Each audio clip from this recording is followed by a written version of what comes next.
Hello everyone, my name is Prashant and I welcome to all mathematics of Madhepura. चलिए हम Bihar state examination के आज कुछ 5 बेस्ट क्वेश्चन की सीरीज लेकर आए हैं जो PYQ बेस है और एक तरह से ये एक बेहतरीन सवाल है बाबू। टोटल हम 5 क्वेश्चन की सीरीज अपने यूट्यूब चैनल पर कराए हैं और बेहतरीन बेहतरीन क्वेश्चन कराए हैं बाबू। टोटल 50 वीडियोज हो गए हैं, आप लोग जरूर जाके वहाँ देखें। टोटल PYQ कराए हुए हैं। उसी सीरीज को आज हम आगे की ओर बढ़ाते हुए आज हम न्यू 5 क्वेश्चन लेकर आए हैं जो आपके स्क्रीन पर ये रहा। वन बाय वन करके हम टोटल क्वेश्चन को सॉल्व करेंगे। यदि आपको लग रहा है क्वेश्चन इजी है तो वीडियो को पॉज करके और क्वेश्चन को सॉल्व कीजिए। तब आपसे ये प्रॉमिस कीजिए कि हम ये क्वेश्चन बेहतरीन तरह से कर लिए हैं और आप जो है स्टेट एग्जामिनेशन में इस तरह के क्वेश्चन आएंगे तो बेस्ट अप्रोच से कर लीजिएगा और स्टेट एग्जाम जो है क्वालिफाई कर जाइएगा। चलिए क्वेश्चन फर्स्ट है आपके स्क्रीन पर ये, if phi is the Euler phi function phi phi 1001 is. अब इसका यूलर फंक्शन हम बताए हैं बाबू अपने वीडियो में, एक हम प्रॉपर वीडियो बना दिए हैं जो प्रैक्टिस सेट 10 होगा, उसमें यूलर फंक्शन के जितने भी सवाल बन सकते हैं उसको बेहतरीन तरह से अपने प्रीवियस लेक्चर में बताए हैं। उस वीडियो को जाके जरूर देखें बाबू। चलिए इसको सॉल्व करते हैं। सॉल्व करने का तरीका है कि सबसे पहले जो 10001 है इसको फैक्टराइजेशन कर लीजिए तो ये हो जाएगा 13, 11 और 7 हो जाएगा। फैक्टराइजेशन करेंगे, यहाँ से 5 1001 निकालेंगे तो 5 हो जाएगा 13 और यहाँ से मल्टीप्लाई करेंगे 511 मल्टीप्लाई करेंगे 57। तो इस कंडीशन में रहेगा जब प्राइम फैक्टर तो वहाँ पर n-1 का यूज करते हैं। तो यहाँ देखिए 13 में से 1 कर देंगे तो कितना हो जाएगा बाबू, 12 हो जाएगा। और 11 में से 1 कर देंगे तो 10 हो जाएगा। 7 1 कर देंगे 6, तो 720 हो गया। लेकिन एक बार और जो है आपको यूलर फंक्शन ज्ञात करना है, यानी कहने का मतलब 720 का भी यूलर फंक्शन ज्ञात करेंगे। इस कंडीशन में भी क्या करना पड़ेगा, 720 का फैक्टराइजेशन कर लीजिए। 2 से लगाएंगे तो कितना, 36, 2 से लगाएंगे तो 180, 2 से लगाएंगे तो 90 और 2 से लगाएंगे तो 45 और 3 से लगाएंगे तो 15 और 3 से लगाएंगे तो 5 हो जाएगा। इस तरह से यहाँ जो फैक्टराइजेशन आ रहा है बाबू 2 पर पावर 4 आ रहा है, मल्टीप्लीकेशन 3 पर पावर 2 मल्टीप्लाई 5 आ रहा है। सबसे पहले हम फैक्टराइजेशन कर लिए, इसमें किसी को प्रॉब्लम नहीं होना चाहिए। अब आगे बढ़ेंगे। अब सबका निकाल दीजिए। यदि हम निकालेंगे 5 2 पर पावर 4 का मल्टीप्लीकेशन 5 3 पर पावर 2 का मल्टीप्लाई 5 का निकालेंगे। अब देखिए जो स्क्वायर टर्म में यदि प्राइम नंबर रहता है तो उसका यूलर फंक्शन हम कैसे निकालते हैं हम बताए हैं बाबू। क्या करेंगे, जो पावर है वो रखेंगे और माइनस करेंगे एक पावर घटा करके, फिर मल्टीप्लीकेशन करेंगे 3 पर पावर 2 और माइनस करेंगे 3 पावर 1। यहाँ भी डायरेक्ट निकाल दीजिए, ये 5 पावर 1 माइनस 0 हो जाएगा। यहाँ देखिए टोटल 16 और यहाँ हो जाएगा कितना 8, 16 माइनस 8 करेंगे, मल्टीप्लीकेशन 9 माइनस 3 कर देंगे बाबू और मल्टीप्लाई हो जाएगा यहाँ पर 5 माइनस 1 तो 4 हो जाएगा। यहाँ से 8 हो गया, ये 6 हो गया और 4 हो जाएगा। यानी 24 मल्टीप्लाई यदि 8 करेंगे, 8 चौका 32 के 2 आ रहा है यूनिट डिजिट और एक ही ऑप्शन में है, तो option B is the right answer of question 1। बेहतरीन सवाल था बाबू, तो इसका आंसर हो जाएगा 192 हो जाएगा। तो इस तरह से हम यूलर फंक्शन का बेहतरीन सवाल किए हैं और इसका राइट आंसर जो है ऑप्शन ए हो जाएगा। चलिए बाबू सेकेंड क्वेश्चन आपके स्क्रीन पर ये रहा, the value of cos hyperbolic का स्क्वायर जेड है, हाइपरबोलिक फंक्शन से दिया हुआ minus sine hyperbolic square Z is. ये देखिए डायरेक्ट आपका फॉर्मूला होता है। यदि हम इसके बारे में थोड़ा सा बता देंगे, डायरेक्ट यदि हम यहाँ से cos hyperbolic square Z minus sine hyperbolic square Z रहेगा तो इसका वैल्यू 1 होता है। लेकिन कैसे होता है इस चीज को भी जान लेंगे। यदि इसको तोड़ देंगे यहाँ से तो कोस हाइपरबोलिक जेड प्लस हो जाएगा sine hyperbolic Z, A square minus B square के टर्म है तो A plus B minus A minus B पे तोड़ दीजिए इसको, यहाँ से हो जाएगा cos hyperbolic Z minus sine hyperbolic Z हो जाएगा। चलिए अब देखिए ध्यान से एक चीज याद रखिएगा, कोस हाइपरबोलिक जेड बराबर होता है E to the power Z plus E to the power minus Z बटे 2 होता है। ये जेड है आपका, जेड में फंक्शन है इसीलिए जेड लिख रहे हैं, यदि एक्स में रहता तो e to the power x लिखते। और देखिए साइन हाइपरबोलिक जेड लिखेंगे तो माइनस होगा, E to the power Z minus E to the power minus Z बटे 2 होता है। अब देख लीजिए यहाँ पर कोस हाइपरबोलिक जेड है, तो कोस हाइपरबोलिक जेड का यहाँ पर वैल्यू रखते हैं, यहीं पर हम बना देते हैं। कोस हाइपरबोलिक जेड का वैल्यू रखेंगे तो क्या होगा, E to the power Z plus E to the power minus Z बटे 2 हो जाएगा। अब प्लस होगा E to the power Z minus E to the power minus Z बटे कितना हो जाएगा, 2 हो जाएगा। मल्टीप्लीकेशन लगाएंगे, अब हो जाएगा क्या, E to the power Z plus E to the power minus Z बटे 2 हो जाएगा, minus E to the power Z minus E to the power minus Z बटे 2 हो जाएगा। अब देखिए यहाँ पर पॉजिटिव वाला बचेगा, निगेटिव वाला कट जाएगा, तो यहाँ पर हो जाएगा 2 E to the power Z बटे कितना हो जाएगा 2। मल्टीप्लिकेशन करेंगे, यहाँ पर पॉजिटिव वाला कैंसिल आउट हो जाएगा, निगेटिव वाला बचेगा बाबू, तो 2 E to the power minus Z बटे कितना हो जाएगा 2। 2 से 2 कैंसिल आउट हो जाएगा। अब देखिए इसको लिखेंगे e to the power Z और मल्टीप्लीकेशन में minus Z, e to the power Z minus Z, तो ई टू दी पावर 0 हो जाएगा और ई टू दी पावर 0 का वैल्यू कितना होता है, 1 होता है। तो इस सवाल का राइट आंसर जो है ऑप्शन नंबर बी हो जाएगा। डायरेक्ट ये फॉर्मूला होता है, जिसे अपना लोग नॉर्मल जो ट्रायगोनोमेट्री होता है, सिंपल ट्रायगोनोमेट्री, उसमें cos sine square theta plus cos square theta 1 जानते हैं, लेकिन हाइपरबोलिक में क्या होता है, cos hyperbolic square X minus sine hyperbolic square X बराबर 1 होता है। तो ये एक तरह से आप फॉर्मूला ही याद कर लीजिएगा, डायरेक्ट आप एक फार्मूला ही बना देते हैं, यहाँ से एक फार्मूला ही बना देते हैं बाबू, ये फार्मूला ही है cos hyperbolic square Z minus sine hyperbolic square Z बराबर कितना होता है, 1 होता है। और इस सवाल का राइट आंसर कितना हो जाएगा, 1। इस तरह से ये फार्मूला बेस्ड सवाल था, लेकिन इस फार्मूले को भी हम ड्राइव कर दिए ताकि आपको पता चले, क्योंकि एग्जामिनेशन हॉल में डायरेक्ट कोस हाइपरबोलिक जेड का भी वैल्यू पूछा हुआ है, साइन हाइपरबोलिक जेड का भी वैल्यू पूछा हुआ है डायरेक्ट, इसीलिए इसको हम थोड़ा सा डेप्थ में इस क्वेश्चन को बता दिए। चलिए नेक्स्ट क्वेश्चन की ओर मूव करते हैं। आज की क्लास का तीसरा सवाल जो बेहतरीन सवाल है, चलिए integration 0 to 1 x into 1 minus x to the power n dx, इसका बनाएंगे।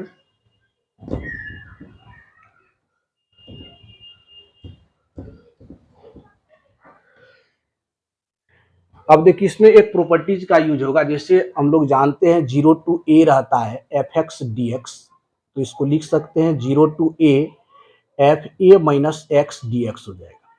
अब देखिए आपका जो इंटीग्रेशन दिया हुआ आई बराबर लिख सकते हैं अपना लोग 0 to 1 x into 1 minus x D x. अब x के पहले इस पर क्या करेंगे, अपना लोग x के पहले इस पर इस प्रॉपर्टीज के अनुसार 1 माइनस एक्स रखेंगे, तो यहाँ रखिए 0 to 1 हो जाएगा, x के पहले इस पर x minus 1 into 1 minus x minus कितना हो जाएगा, x के पहले इस पर रख देंगे 1 माइनस एक्स और dx हो जाएगा। यहाँ से 0 to 1 हो जाएगा, उसके बाद x माइनस 1, देखिए माइनस यहाँ पर 1 माइनस माइनस से मल्टीप्लीकेशन होगा तो माइनस 1 प्लस एक्स और पावर यहाँ पर n है, पावर n dx हो जाएगा। माइनस और प्लस कैंसिल आउट हो जाएगा, तो यहाँ से बचेगा 0 to 1 x माइनस 1 हो जाएगा और यहाँ x टू दी पावर बच जाएगा n dx। मल्टीप्लीकेशन कर दीजिए, यहाँ पर मल्टीप्लीकेशन करने के दौरान क्या हो जाएगा बाबू, 0 to 1 हो गया, मल्टीप्लाई कर देंगे तो x to power n plus 1 minus x to power n dx हो जाएगा। चलिए यहां पर x के पहले इस पर 1 माइनस एक्स करना था, तो इस तरह इसको लिख सकते हैं, x के पहले इस पर 1 माइनस एक्स करना था, 1 माइनस एक्स, 1 माइनस एक्स हो जाएगा, 1 माइनस एक्स, यहां से हो जाएगा 1 माइनस एक्स। यहाँ से जो मल्टीप्लीकेशन करेंगे इसमें ये हो जाएगा x to the power n minus x to the power n plus 1 और dx, अलग अलग इंटीग्रेट कर दीजिए, 0 to 1 हो जाएगा x to the power n dx minus 0 to 1 हो जाएगा x to the power n plus 1 dx। अब हम लोग जानते हैं इंटीग्रेशन 0 to 1 x⁴ का क्या होता है, x⁴n+1/n+1 हो जाएगा, इंटीग्रेशन 0 to 1 हो जाएगा माइनस x⁴n+2/n+2 और 0 to कितना हो जाएगा 1 हो जाएगा। चलिए अब लिमिटिंग वैल्यू रखते हैं, लिमिटिंग वैल्यू यहीं पर रख देते हैं। देखिए लिमिटिंग वैल्यू यदि 1 रखेंगे तो कितना हो जाएगा 1/n+1 हो जाएगा माइनस, फिर यहाँ भी लिमिटिंग वैल्यू रखेंगे तो हो जाएगा 1/n+2, ये भी आंसर हो जाएगा।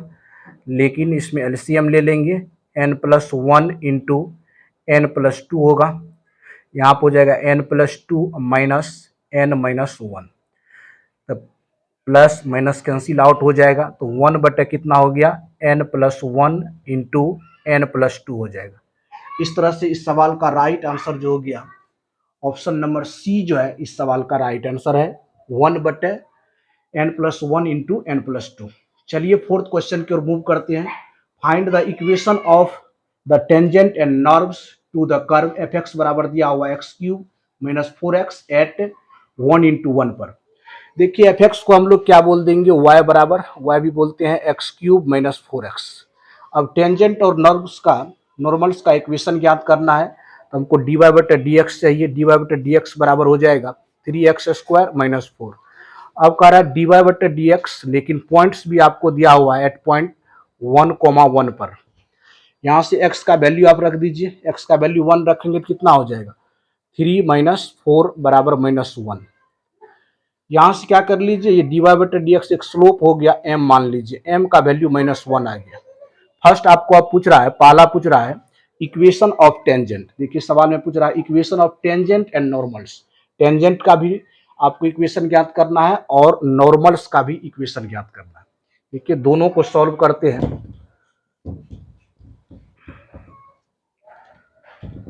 पहला आपको पूछ रहा है इक्वेशन ऑफ, पहला जो है पूछ रहा है इक्वेशन ऑफ टेंजेंट।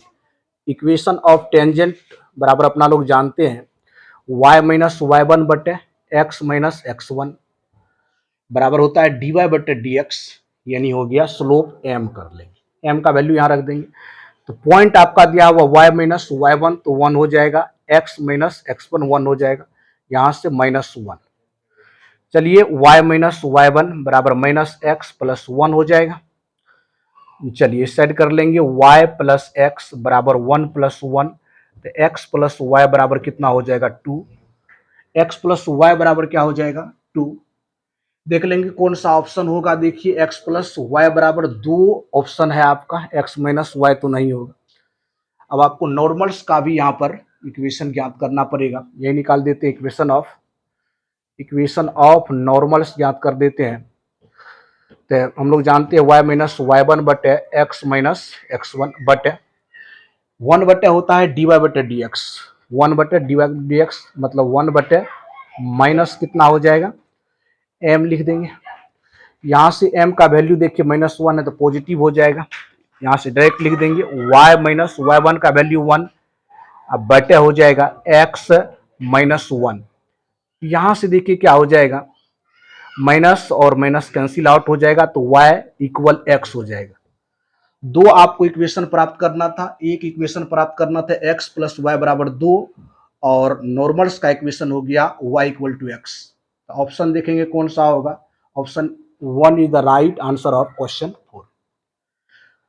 इस तरह से अपना लोग 4 क्वेश्चन को सॉल्व कर लिए हैं। अब 5 क्वेश्चन को सॉल्व करेंगे जो ट्रेस से दिया हुआ है, ट्रेस ऑफ मैट्रिक्स से।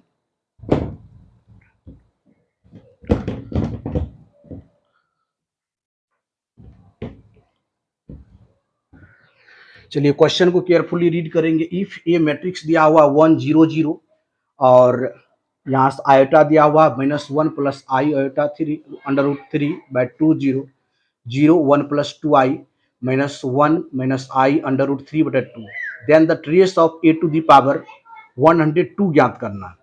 देखिए किसी भी मैट्रिक्स का यदि ट्रेस आपको ज्ञात करना है, ट्रेस ऑफ मैट्रिक्स, जैसे सपोज कीजिए कोई मैट्रिक्स ले लेते हैं, लेट ए कोई मैट्रिक्स है, सपोज कीजिए A B C and D. यदि हमको ट्रेस निकालना है, ट्रेस ऑफ ए निकालना है, तो सम ऑफ डायगोनल्स एलिमेंट हो जाएगा, यहाँ से 1 प्लस डी जो हो जाएगा इसका राइट आंसर हो जाएगा। लेकिन यहाँ पर थोड़ा सा सवाल जो है बेहतरीन सवाल पूछा हुआ है। यहाँ पर जो आपका वैल्यू दिया हुआ है वह वैल्यू एक कॉम्प्लेक्स नंबर है, तो यहाँ पर थोड़ा सा आपको दिमाग लगाना पड़ेगा कि यहाँ पर ट्रेस कैसे ज्ञात करेंगे। और ये मैट्रिक्स जो है ट्रेंगुलर मैट्रिक्स है, तो ट्रेंगुलर मैट्रिक्स के लिए क्या करना पड़ता है बाबू, जब ट्रेंगुलर मैट्रिक्स के लिए आप ट्रेस ज्ञात करेंगे तो सम ऑफ डायगोनल एलिमेंट्स, तो जो आपका डायगोनल्स दिया हुआ है बाबू, जो डायगोनल्स आपका दिया हुआ है 1 1 दिया हुआ है, comma -1 plus iota √3/2 comma -1 minus iota √3/2। ये जब कॉम्प्लेक्स नंबर पढ़िएगा यूनिटी उसका, तो कॉम्प्लेक्स नंबर में ये W इसका वैल्यू हो जाएगा 1 ओमेगा ओमेगा स्क्वायर हो जाएगा। तो आपको डायगोनल्स जो पता हुआ है 1 ओमेगा ओमेगा स्क्वायर है, तो हमको डायगोनल्स का तो सम चाहिए। यहाँ पर आपको क्या करना पड़ेगा, सपोज कीजिए इगन वैल्यू है a⁻102 ज्ञात करना पड़ेगा, और हम लोग जानते हैं ओमेगा क्यू का वैल्यू कितना होता है बाबू, 1 होता है। तो जब हम a⁻102 ज्ञात करेंगे तो 1 होगा, और ओमेगा पर पावर है 102, ये कितना हो जाएगा 3 से ये मल्टीपल है तो इसका भी वैल्यू 1 होगा। ओमेगा स्क्वायर पर पावर 102 है, 3 का भी मल्टीपल है तो इसका भी वैल्यू कितना हो जाएगा 1 हो जाएगा। अब हमको पता चल गया जो डायगोनल्स है 1 1 है, और आपको ट्रेस ज्ञात करना है, ट्रेस ऑफ किसका, a⁻102 का, तो सम कर देंगे 1 + 1 + 1, तो इसका आंसर 3 हो जाएगा। 3 is the right answer of question 5। इस तरह से क्वेश्चन 5 का जो राइट आंसर हो गया बाबू वह डी नंबर हो गया 3। इस तरह से 5 हम बेहतरीन आपको प्रीवियस ईयर का बिहार स्टेट एग्जामिनेशन के क्वेश्चन कराए हैं। इस वीडियो में इतना ही बाबू। वीडियो को एंड तक देखने के लिए थैंक यू सो मच, धन्यवाद। जय हिंद, जय भारत।